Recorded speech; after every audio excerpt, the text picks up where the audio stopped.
Welcome to the January 2024 contract review. Happy New Year to all of you. I hope everybody had a good holiday season, and we're excited about getting started. We had 48 submissions for contract this month.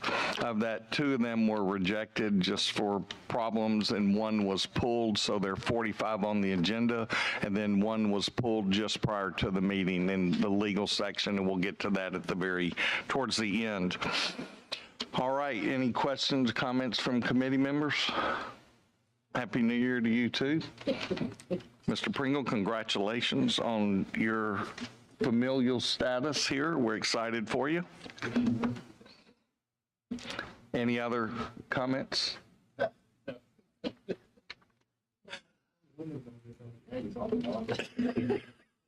We won't say that. First up, conservation. Good afternoon, Chairman Roberts, members afternoon. of the committee. Thank you. We have 11 contracts before you today. 10 are for surveying engineering and 1 for design services, the last one. All right, page 1, any questions on page 1, committee? Page 2, Troy, Mobile, Alabama. Page 3, Muscle Shoals, Bay Minette. Page 4, Lafayette, Louisiana, and Tampa, Florida. Sir? Page 5, Mobile and Wiggins, Mississippi.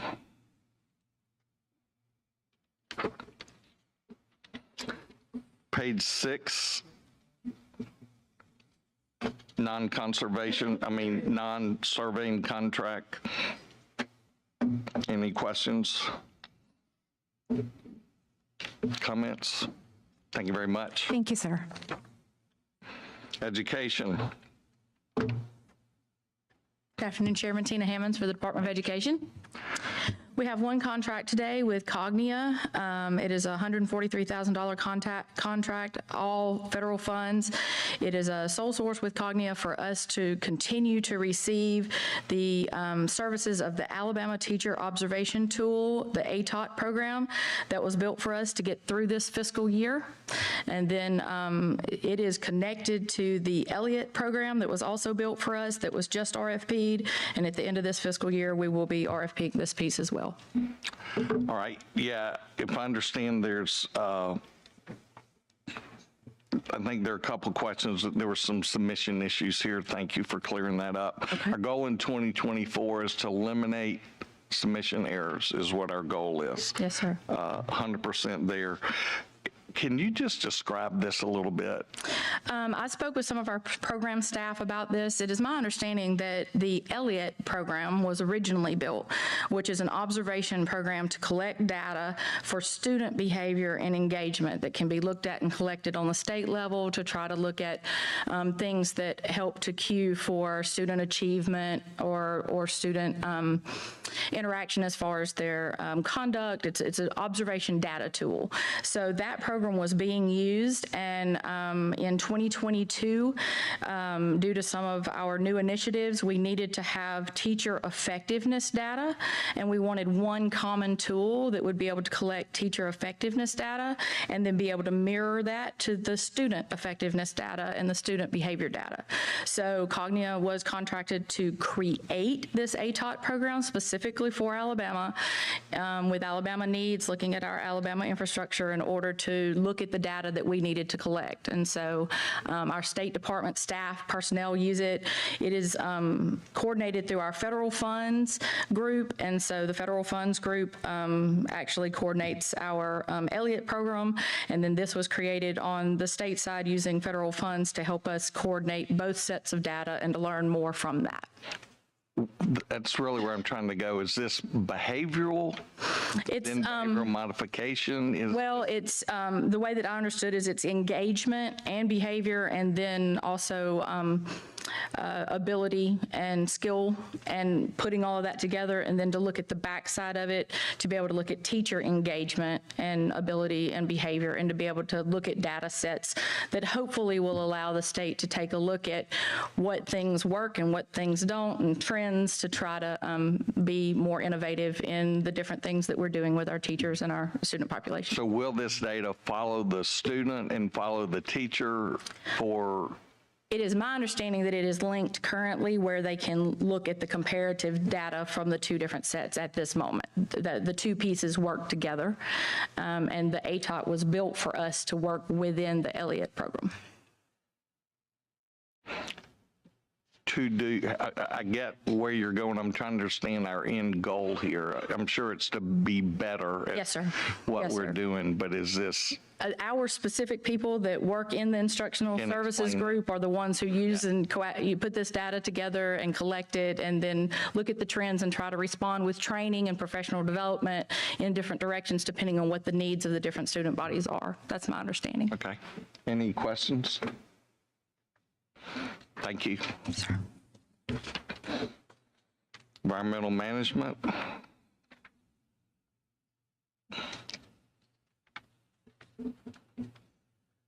Good afternoon, Mr. Chairman. We have one contract today. Remember to state your name, please, sir. Oh, I'm sorry. Russell Kelly with ADM. We have one contract, and this is for a time extension only.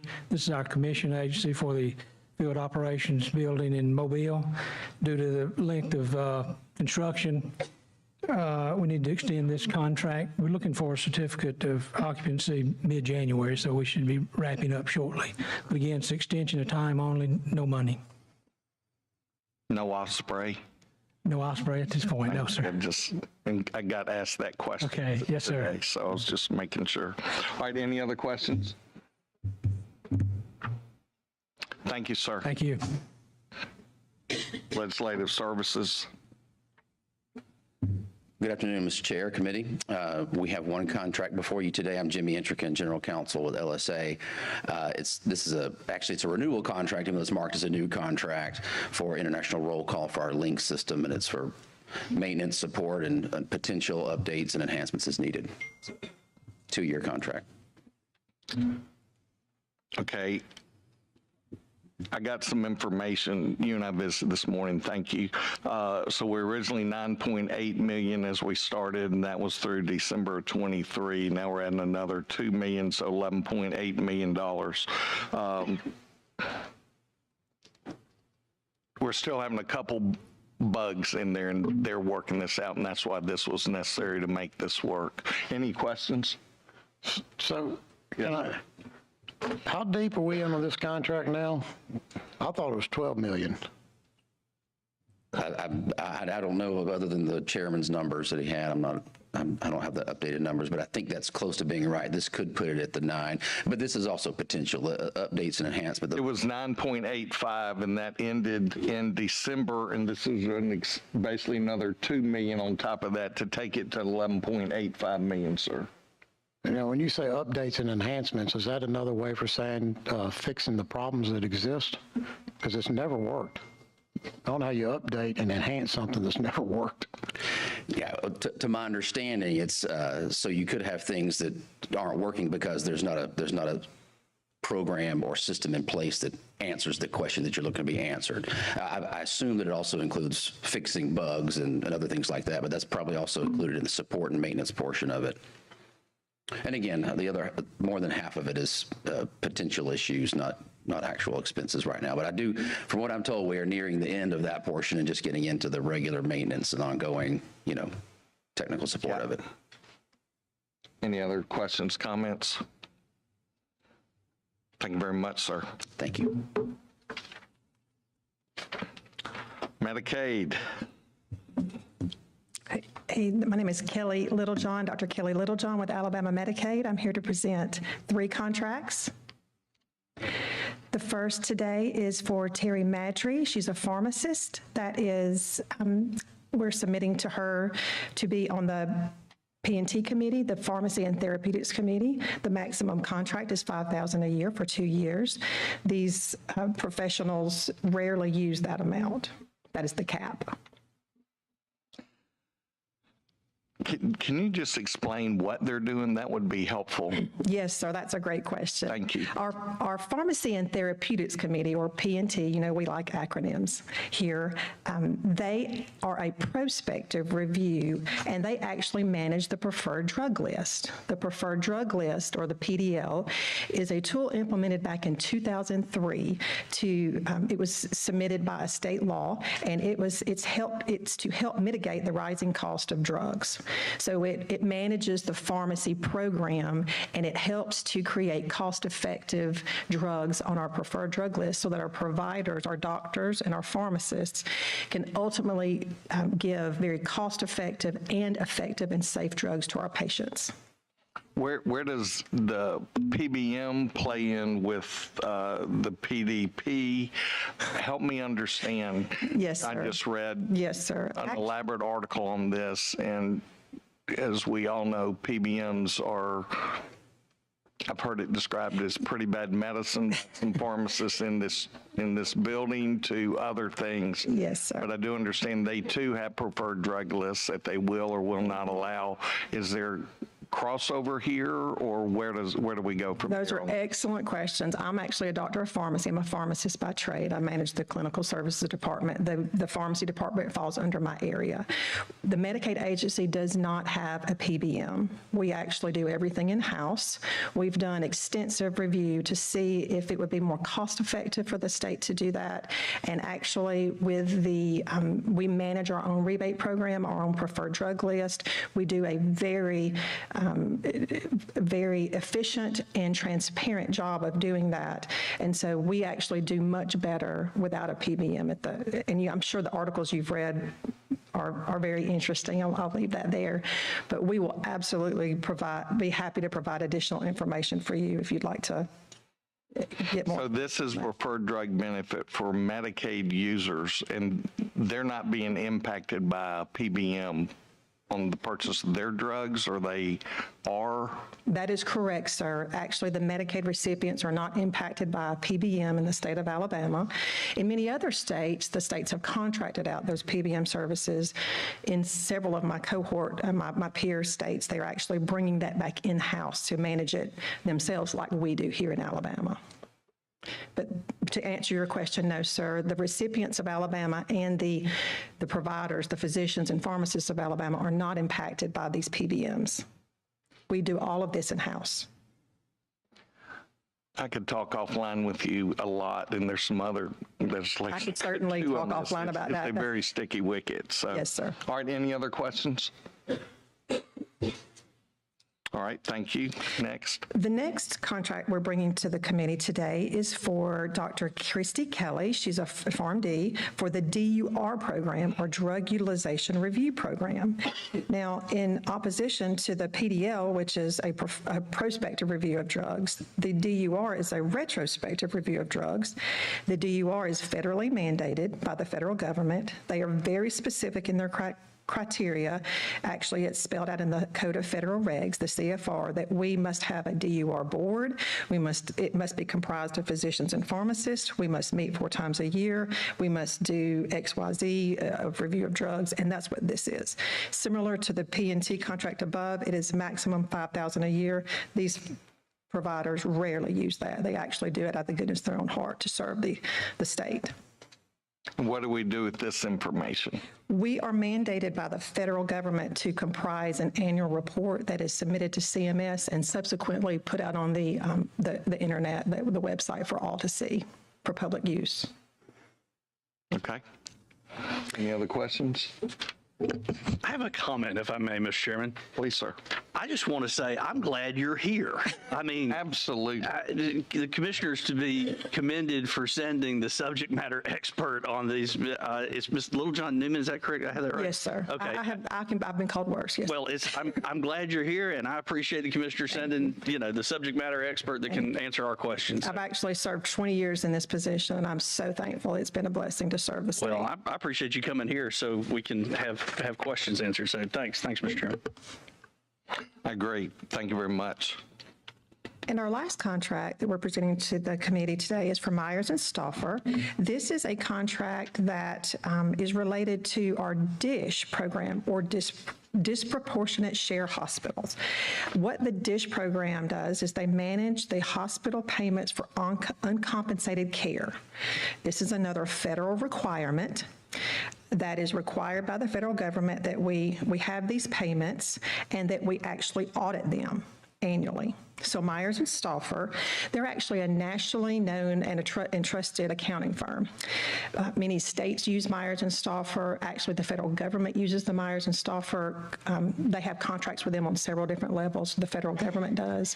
So Alabama has had this contract in place since 2019. This is the last year of a renewal. We are currently in process of the RFP process for this to rebid this program.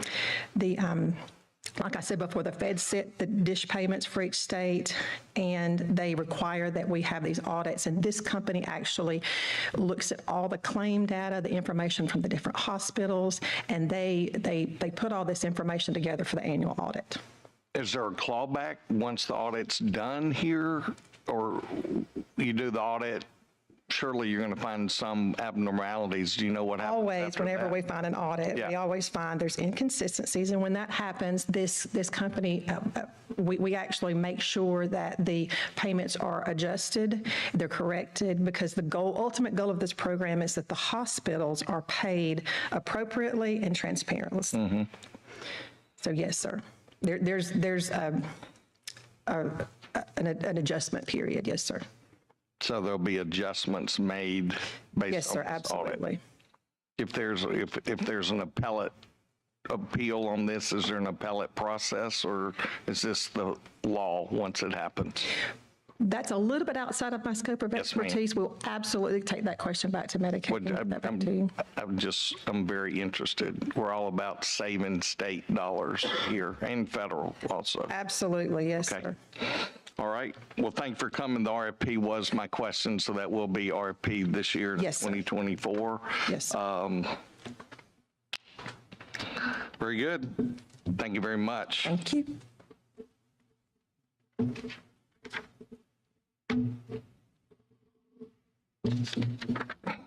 Mental health. Okay, Brian Penn, Mental Health. We have one contract, Organizational Dimensions LLC. This is an amendment to add additional work to the contract. The contractor trains our third-party providers and their staff to comply with the human rights regulations issued by CMS. Can you unpack, I don't know about this committee, the Human Rights Committee. What are we doing with this? I don't know. Yes, sir. I can get you some information. Yeah, inquiring minds wanted to know on that one. It was Yes. interesting. Then the last one, the HCBS, full implementation of HCBS setting. That's the rule. home and community-based settings rule. Home and community-based setting. Rule, yes, sir. CMS. Okay, gotcha. All right, any other questions? Thank you, sir. Yes, sir. Physical Therapy Board. Hello all, I'm Kathy Miller. I'm with the Board of Physical Therapy, and I'm here to present one contract today for a field print. All right, this is for fingerprinting physical therapists, and the reason there's no charge here is it's paid by license fees. The licensees, in order to get the privilege. Yeah, they pay it themselves. Yes, sir, and this will allow them to get the privilege to have this ability to practice in other states. We have to be a home state in order for them to participate. And we have to have this in order to be a home state, if that makes sense. Sure. Yes, sir. Be a compact of some sort. Yes, sir. Yeah. Correct. All right, any questions? Thank you very much. Yes, Thanks sir. for Thank coming, you. Kathy. Public health.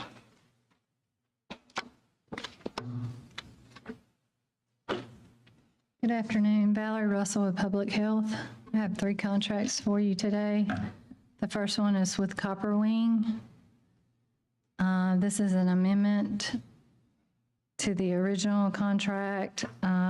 It's an increased amount, and it also is different from the original in that it services 9 different programs to be funded through this. I've had a lot of questions about this, and basically I've been asked for a list of all these things, if you either can provide it or shoot it to us. And somebody else is going to need to look at this too, who's not able to be here today. I think we understand that this begs a question, and we had some discussions yesterday. We're still trying to determine, how do we help all departments with buying power when we go out to do things like this? Not trying to set the program, but hopefully in coordination with the CPO via the finance department.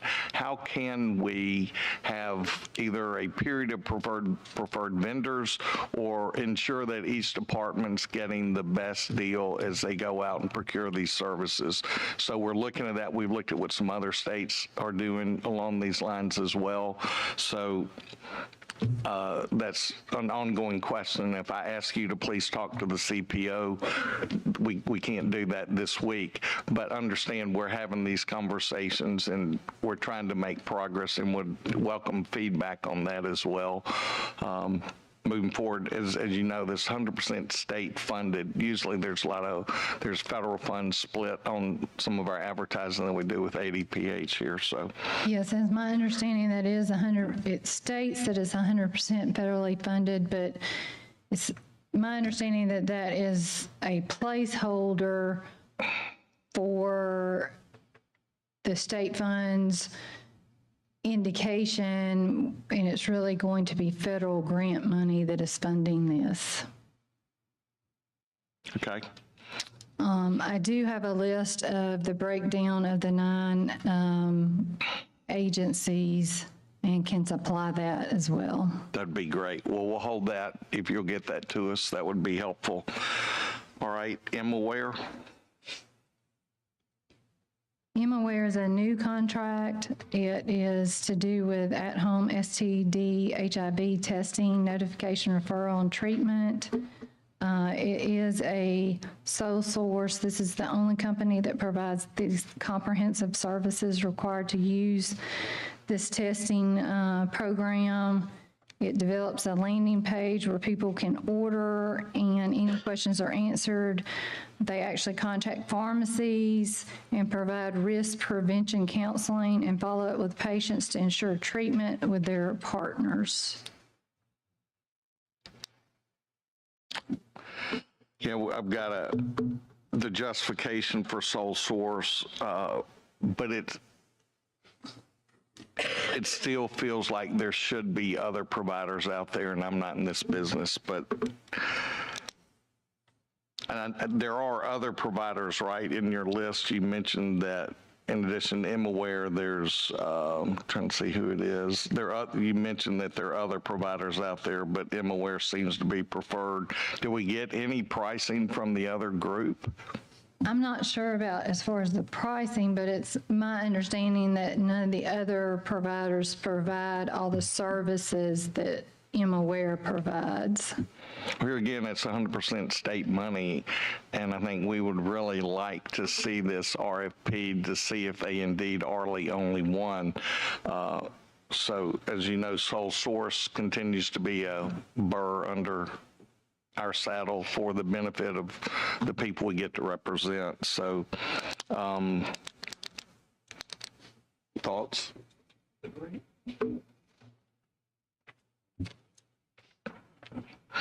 Yeah, I think we all agree on that. Any thoughts on what to do? Anyone?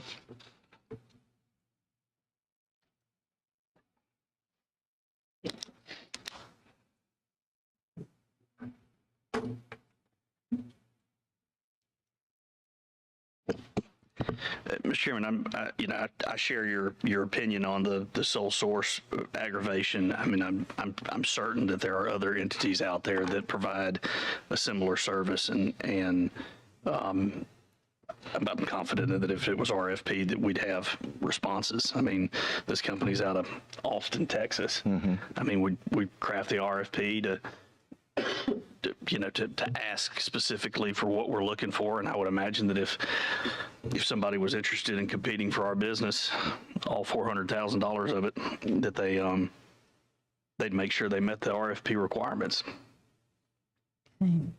Yeah, I mean, I feel like we mention this monthly in here, and sole source is becoming more and more frustrating to the whole committee. So what say you on this one? I think I'd like a little bit better justification on why it's sole source other than what we've gotten today. So I'd like to hold it for now, Mr. Chairman. Okay. All right, next. Q-Centric. Yes, sir. Q Center, it is a new contract. This is a contract to develop software for death investigations by coroners of the state. There's no standardized digital platform to collect death information, which limits data sharing. This is actually the second year on this, and this should complete this contract, and we do not anticipate that we will need to RFP it or seek services beyond this. So will be through at the end of 24 on this, and you're anticipating having a deliverable to all of our coroners throughout the state? That's my understanding. All right. Any questions? Okay. Thank you. Thank you very much. Rehabilitation Services.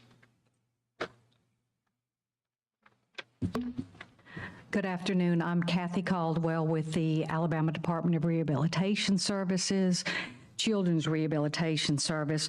We have one contract, is to provide training for our care coordinators. We did go through the RFP process. We had 5 individuals respond. None of them were in the state of Alabama, and this one was the lowest price by $2,000 compared to the next closest. Is this for like a speaker to show up at an event? It is interactive, day of training. Yes. Okay. Any questions? Thank you, Kathy. Thank you. Seafood Marketing Commission.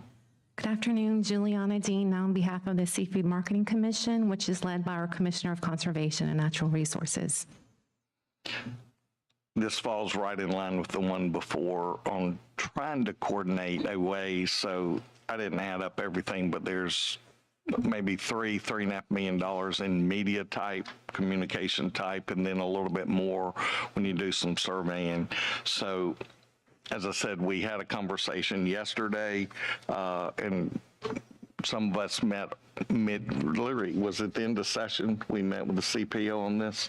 Yes. I think it was in May, maybe late April or May, to discuss this. And there are a few other states that are doing it differently. We're trying to come up with a better mousetrap to make it more efficient. When you have these needs, to have a list, whether it's a fixed rate or something that we do, like we have a legal fee of $195 an hour, somewhere a fee that works. So that's my 2 cents on this. And any other comments on this? Thank you, Juliana. You're welcome, Senator Roberts. Securities Commission.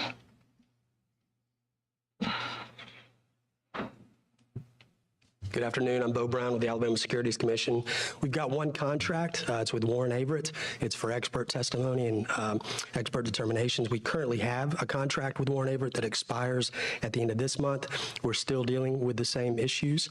The contract is for $200,000, but for point of clarity, the current contract we're under, we've only paid $18,000 because we use it sparingly. It's when we have truly large data sets. Paul Perry is with Warren Averett that specializes in the data analysis group that he set up about 8 years ago. So that's the issue there. Okay. Any questions? Thanks, Bill. Thank you. Transportation.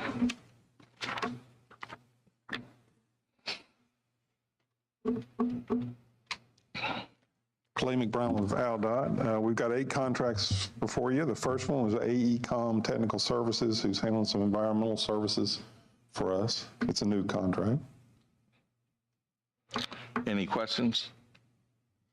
All right, we did get some information about my request last time, but I think the answer we got just had to do with legal in particular. I was trying to ask for a more macro number on that project is really what I was after. Okay, we tried to clarify it with Senator Elliott, and he was specific about legal fees. Yeah. before we sent it. A slip between the cup and the lip and what I intended. So thank you for answering that. But at some point, Are you looking, let me clarify, are you looking for design work we've done, just any kind of cost for it, or? no, not necessarily. I was really, how would you describe what we're looking for? It was a macro number on this particular bridge. So the bridge is going forward, correct? Correct. I mean, Senator Roberts, I mean, that's, if you're looking for the cost of the project, then you're probably looking at design and right-of-way acquisition and things like that. I mean, that's going to be a pretty sizable number. I will say, Clay, Mr. Patty got back to me and answered my question specifically, and I understand both last month's contract and that was let's see here, for another $400,000, and then he explained the one that's on this agenda too. So I'm happy with my legal contracts. I think Senator Roberts just got a question about overall project cost. Yeah, that's I can get you PE, right-of-way design, things like that, but it's going to be either one of the two. I got you. Okay. Well, I think we got the legal, so if just that number, I would have interest there. Okay. And by that, we'll go through your ones here, and we'll just handle your legal so you can get back to work too. By the way, we'll do the legal. I think we're good on, unless somebody else has a question on that legal. All right. That's out of order. Okay. Okay, go ahead. Hey, will you hang out for just a second? I want to ask you about that bypass around Linden. Okay. I was there the other day, and I can see where you leave 43 going north, but I never could find, and I looked all over that county, where you're going to tie back into 43. We're not. We're tying into 69 at the north. I went all... The bypass comes around. Yeah. Off of 43 and hits 69. It doesn't go on to 43. All right. Because I rode up and down, all over the place. Never could find... Yeah, 43 goes up, and then it comes over. Oh. Thank you. Mm-hmm. The second one we have is Schumer Consulting for preparing roadway plans, and there's other pre-construction activities she'll be doing. There's multiple locations. Yes, yes. Is she, I'm sorry, so it's multiple locations. She's a NEPA expert, right? Is that correct? Yeah, she does a lot of environmental and preparing environmental plans, that kind of thing. Okay, gotcha. I just wasn't sure if this was all mobile, MRB, or if this was. No, she'll be on that, but there'll be other stuff too. Okay, thanks. All right, next. All right, the next 4 are for public relations companies, Donna Clark, Schubert and Company, Affiliated Marketing, Stamp Idea Group, and Style Advertising Incorporated. Their new contracts, 80% federal, 20% state match. Okay. Quick definition of what they're doing. This is just different stuff. You see the advertisements we have, public relations type, notices that we send out on projects, all the different kind of stuff. Okay. It just depends. All right, any questions on those? Let me go back. I got almost a galleon on 69 and never saw where that road come in, so. Well, we're just doing the bypass now. I mean, around Linden. That's all it's been let to contract. Okay, but I never saw where it came back into 69. And I got all of them all the way to Galleon.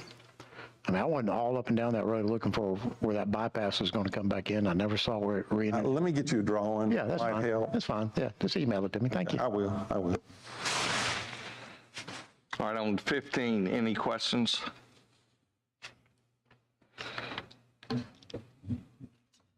$16, Stamp, any questions?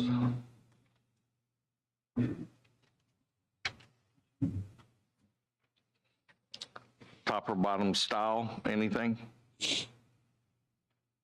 We had problems paperwork on this one, as you know, and Okay, correct.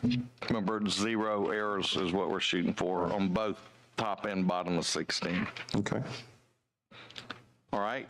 Go to 17. Thompson Engineering. This is going to be construction inspection for the 10 South Spanish River Bridge. Any questions? Bottom of 17, Robinson. This is a supplement for architectural and engineering services. This is our lands and buildings type stuff and our rest areas and stuff like that. Statewide? Yes. Yep. Questions? Okay, sir. Thank you very much. Just if you can shoot me that. All right. Yeah, Thank you. The legal one, do we need to look at that one, or is that all right? No, we got the legal answer. All right. Thank you. Thank you.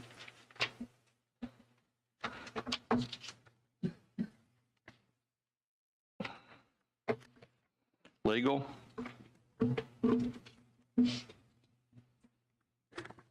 Clay Crenshaw with the AG's office. We have 4 expert witness contracts. The first one is with political scientist Dr. Banal.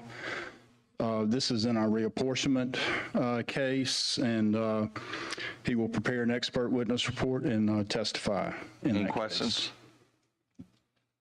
All right. Our next expert witness contract is with Dr. Curlin.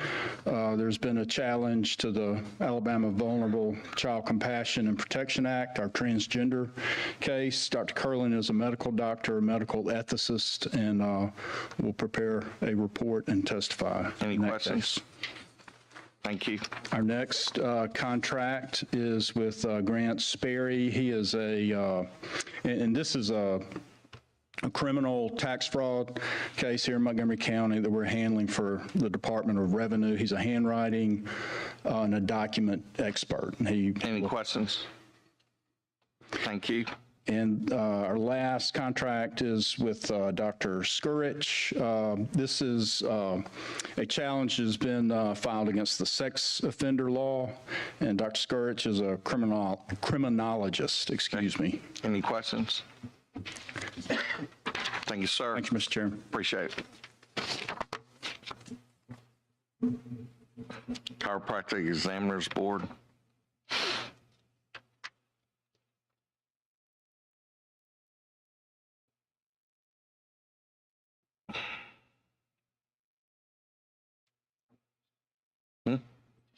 Okay, Chiropractic Examiners Board. All right, corrections. Hey, good afternoon. I'm Mandy Spears with the Department of Corrections. Today we have one contract. It is a 2-year not to exceed $280,000 contract with Karen Ray of Correctional Improvement and Sustainability Consultants. She is a member of our court-appointed external monitoring team, and we are required per court order to enter into a contract to compensate her for her services. Any questions? Go ahead. What exactly is she supposed to be doing? So in the Braggs case, there was a mediation, as you recall, back in 2021 with Judge Ott as the mediator. In that, the mediator, we agreed to have we have a team of 3 external monitors. We also have internal monitors. The external monitors come into the facilities. They see the compliance with the concerns in the phase 2. It is the phase 2 omnibus remedial order. So this is a new contract, but she's been in this position since 2021. So she goes in, looks at the facilities, and then reports back to the court. Correct. If the Department of Corrections is in compliance or not. Well, if they are making progress in accordance with the mediation. And she is selected, there's the plaintiffs in this case, the Braggs litigators, they put forth a list of potential members of this team. There's not a lot to choose from. And then we agreed to these 3 members. And I believe the other 2 team members were approved in the fall. Is there any way, I know it's been prepared for a court, but is there any way that we could see what was prepared and submitted to the court from the external? auditors? I will find that information out, and I will get back to you. If there's a way we can disclose that, we will absolutely do that. You said it's internal and external. We have internal monitors and external monitors. The external ones are non-DOC employees, like Ms. Ray. Okay. And also, just as a side note, I guess, and this is not directed at you, so do not take this personal. Yes, sir. I know I'm one of, I've probably gotten over the course of the last 2 months about 100 to 200 emails that detail some very awful things that are going on in our prisons.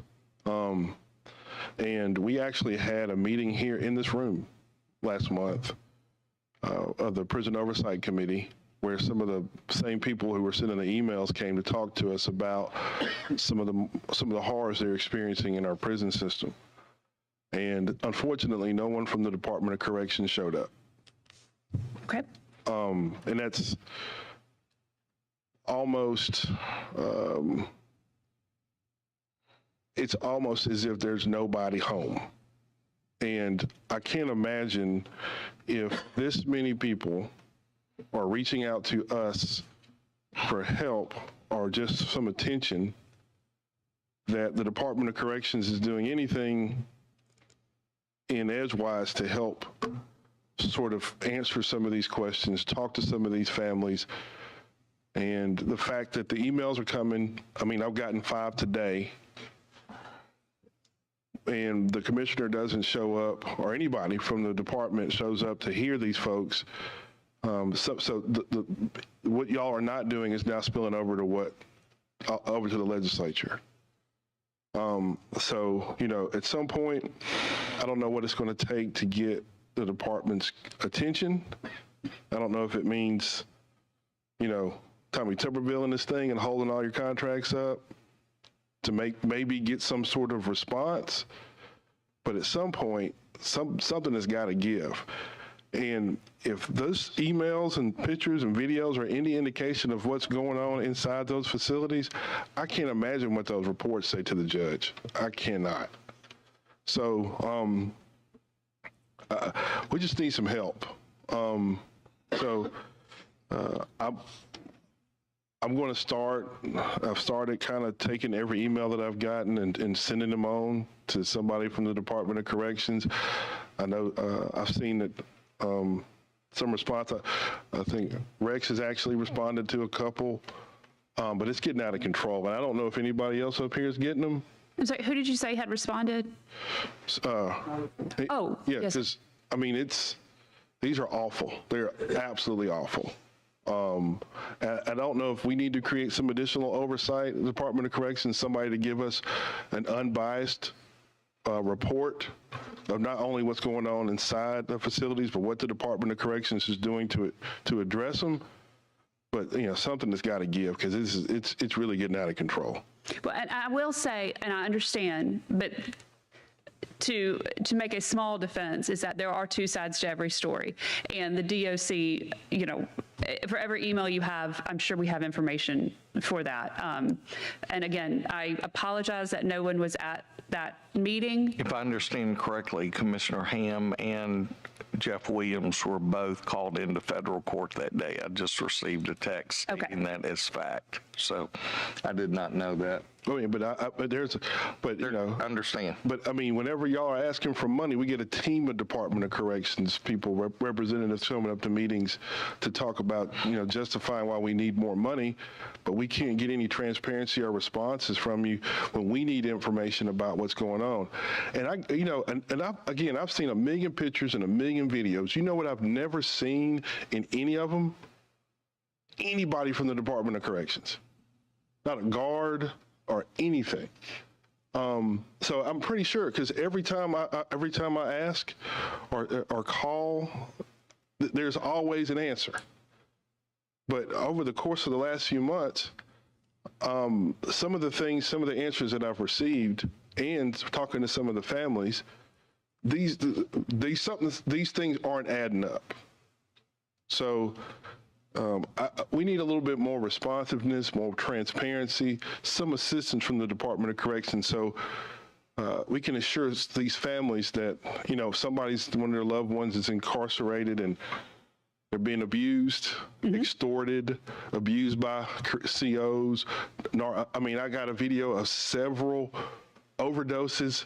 You know, it is getting out of control. So, I say getting out of control. It is out of control. There's no getting there. We have passed the point of out of control.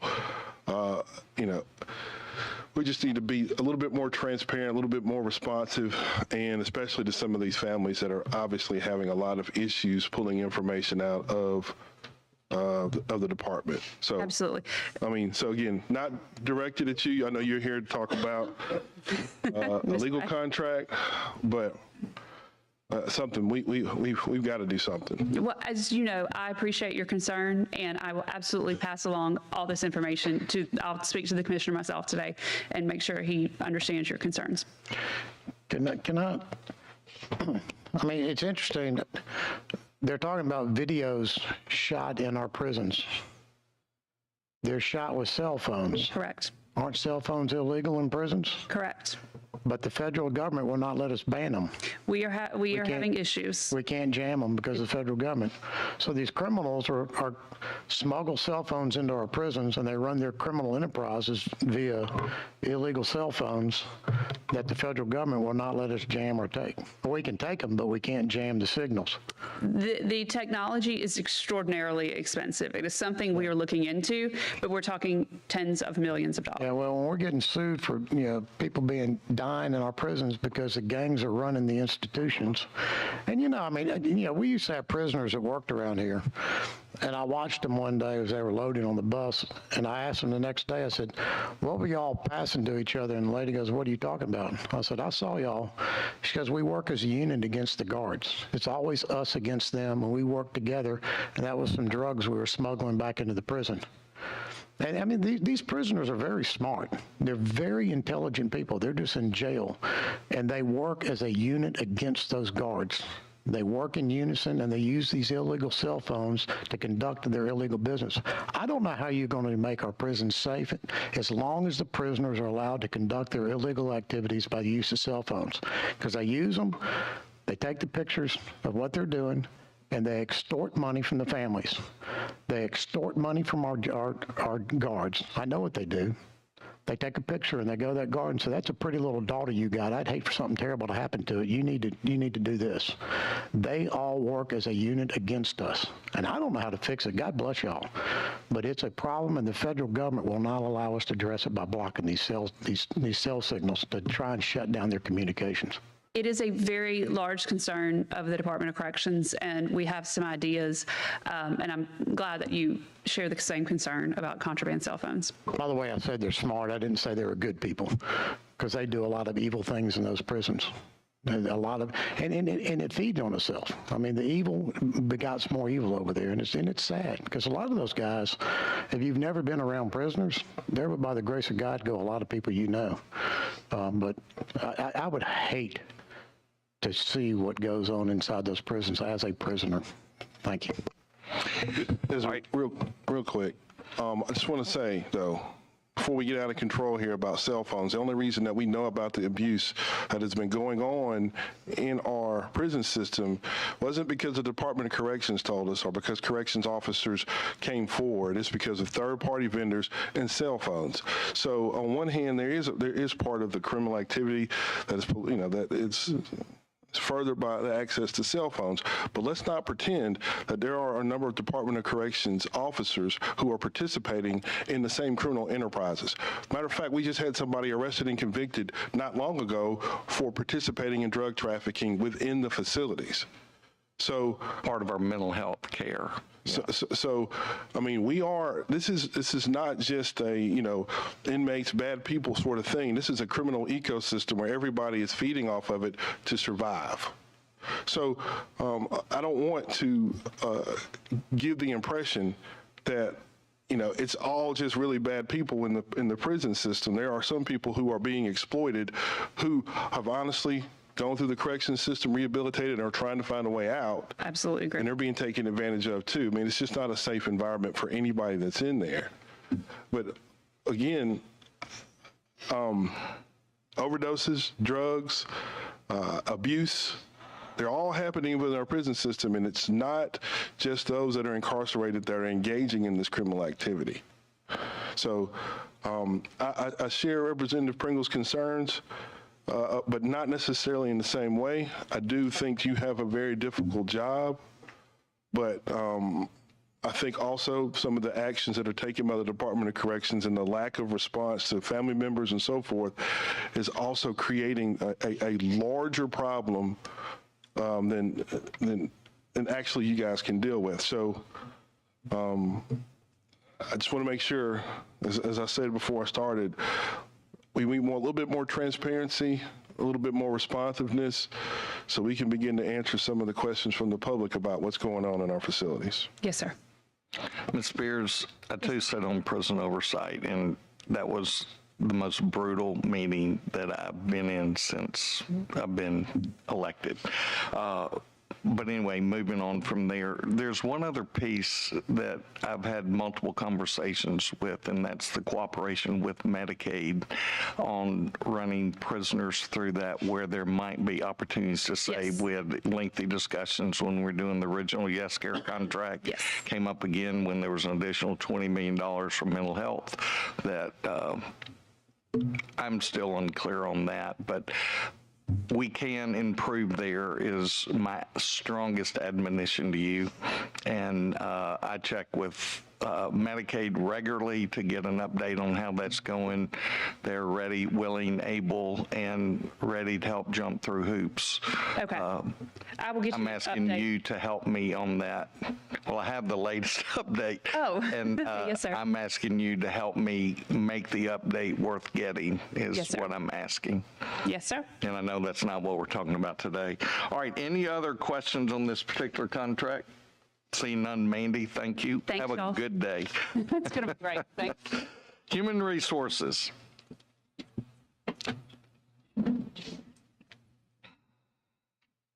I am Jennifer Bush with the DHR Legal Office. We have one new 2-year legal services contract with Mark S. Boardman of Boardman Carr, Pedalos, Watkins, and Ogle.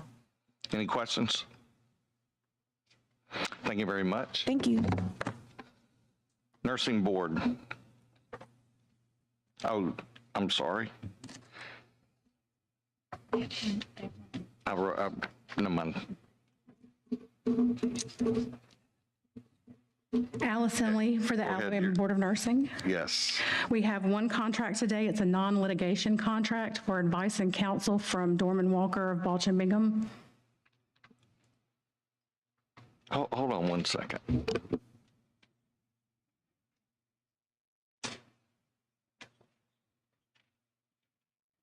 Had the wrong page of the one that was pulled. I made improper notes. Okay, go ahead, please. Okay, this is a one contract for $25,000 for advice and counsel with Mr. Walker. It's a 2-year contract.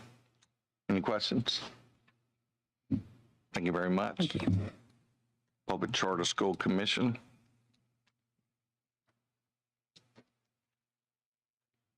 Good afternoon, Logan Cersei with the Alabama Public Charter Schools Commission. We have one contract for legal services from Balch and Bingham, Lang Knight. It's a 1-year contract. We had a good bit of problems with this contract on just forms. Any questions you have? Are we good on that now? Remember, we're after zero Yes. problems next time. Okay, great. We're settled. You did get it corrected and did well. Yeah, thank you very much. Any questions on this committee? Thank you very much. Thank you. Real Estate Commission. Good afternoon, committee members. We have one contract for our hearing officer, James Hampton. It's a 2-year contract. You will notice that it's checked new because the rate changed, but otherwise he's the same hearing officer we've had for a few years now. We'd like to keep him. I like that rate, by the way. Any questions? Job well done. Okay, thank you very much. Yes, sir. Thank you all for your time. Transportation, we've already discussed. Any questions on that? With that, we're adjourned. Thank you very much for coming, and remember, 0 deviations on improper forms, please. Have a great, we'll see you back here February 1st. How was it sitting on?